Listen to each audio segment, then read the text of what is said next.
गिबियावनो साफ्रोमखौबो आंनि चेनेलाव बरायग्रोनाय जाबाय। दिनै आं नोंसोरनि लागै मोननैसो गोनांथार रादाबफोर लाबोदों। नोंथांमोना मोजाङै खोनासंलांदो आरो नोंथांमोना मोजां मोनोब्ला अन्नानै लाइक खालामदो, शेयार खालामदो आरो चेनेलाव गोदान दंब्ला अन्नानै साबस्क्राइब खालामनो दाबाव।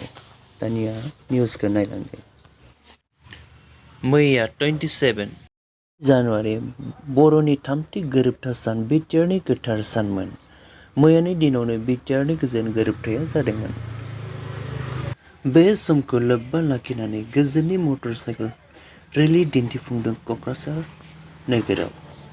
बे हाबाफारियाव BTRनि गाहाय मावफुं सोद्रोमा प्रमद बर' आरो क'क्राझार जिल्लानि बेंगिरि बर्नाली डेका, UPPLनि गुबुन गुबुन बिफाननि मावगिरि,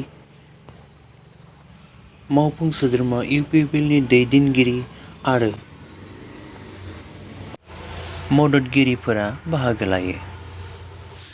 BTCनि सेक्रेटारियेटनि लांगोनायाव BTRनि गोरोबथा सानखौ लोब्बा लाखिनानै 100 फिट माहारियारि मोनथाम गाबनि फिरफिला बिरहोयो BTRनि गाहाय मावफुं सोद्रोमा प्रमद बर'आ। थांनाय 26 जानुवारि रिपाब्लिक डे खालि आसामनि गिबि मन्त्रि हिमन्त बिश्व शर्माया बड'लेण्ड सोमावसारनायाव मुंख्लं जानाय नखरफोरनो 5 लाख रांहै रानना होगोन होननानै बुंदोंमोन। आरो बे बुंनाय बायदियैनो मैया BTRनि गोजोन गोरोबथा सानाव BTR गभर्नमेन्टआ सा 2001 सुबुंनो 5 लाखनि चेक गथायनाय जायो। लोगोसे 68 बिजाथिफोरनो साख्रिनि गनायथि बिलाइबो राननानै होयो BTRनि गाहाय मावफुं सोद्रोमा प्रमद बर'आ। मैया 27 जानुवारि BTR एकर्डनि सानमोन आरो UPPL पार्टिया BTRखौ दैदेननाया 3 बोसोर जाबाय। BTRनि गाहाय मावफुं सोद्रोमा प्रमद बर' बिथाङा मैया बुङो दि BTC गभर्नमेन्टआ बेले बेजे दंमोन आरो बेखौ 2 बोसोराव समाधान खालामनो हाबाय। थांनाय 2 बोसोराव BTC गभर्नमेन्टआ मावलांनाय बेले बेजे खामानिखौ सुस्रांनो हाबाय। UPPL सरकारा 3 बोसोर दङ। बे 3 बोसोराव UPPL गभर्नमेन्टआ BTCनि डेभेलपमेन्टनि थाखाय खामानि मावलांगोन आरो मा मावलांगोन प्रमद बर'नि गभर्नमेन्टआ प्लानिं खालामखाबाय आरो BTRआव दिनै एबा गाबोननि गेजेरावनो गभर्नमेन्टनि साख्रि ओंखारगोन होननानै प्रमद बर' बिथाङा मैया बुंदों। BTRआव गामि सोनायखौ लानानै गहपुरनि बर' नङि मानसिफोरा हेंथा खालामदों। गहपुर टाउनखौ लानानै कनक लता बरानि नखरफोरनि सुबुंफोराबो हेंथा खालामदों। कनक लतानि नखरनि सुबुंफोरा बुंनाय बायदिब्ला गहपुर टाउनआ BTRआव हाबनो मोननाय नङा।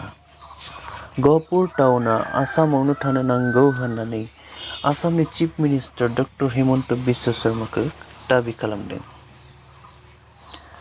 आरो BTRनि गाहाय मावफुं सोद्रोमा प्रमद बर' बिथाङा बेखौबो बुंबावो दि NDABनि रिहेबिलिटेसननि खामानिया सोलिगासिनो दङ होनना आरो गासै बिथांमोननि केसेसफोरा उइथड्र जासिगोन होननानै आरो रन्जन दैमारिजों लोगोसे जेसेबां केडारफोर बेजों लोगोसे दं बिसोर गासैबो लासैनो फ्रि जागोन होननानै बिथाङा बुंदों।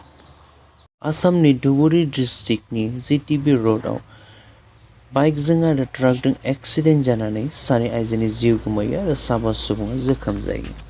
मिथिनानै मोननाय बायदिब्ला बिथांमोनहा सरस्वती फुजा खुलुमनो थांदोंमोन आरो फैफिननाय समावनो बे जाथाया जायो होननानै मिथिनाय जादों आरो थैनाय सानै आइजोनि मुङा निर्माली राय आरो शिवाजी रायमोन।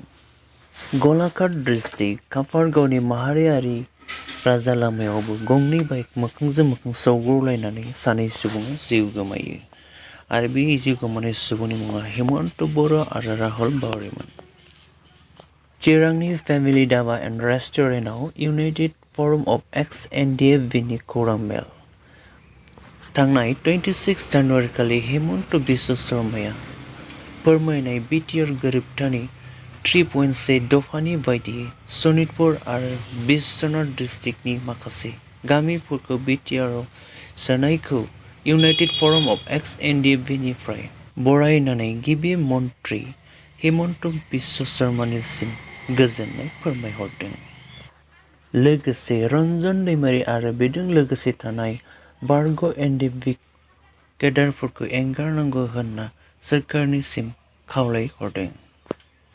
आरो लोगोसे BTR गोरोबथानि दफा बायदियै बारग' NDFV आरो बर' लाइमोनफोरखौ पारामिलिटारियाव थिसननांगौ होननानै खावलायदों। दिनैनि रादाबा एसेनोसै। भिडिअखौ मोजां मोनब्लायबा अन्नानै लाइक खालामदो, शेयार खालामदो, कमेन्टबो होदो आरो भिडिअ गोदानब्ला अन्नानै चेनेलखौ साबस्क्राइब खालामनानै लादो। गोजोन्थों।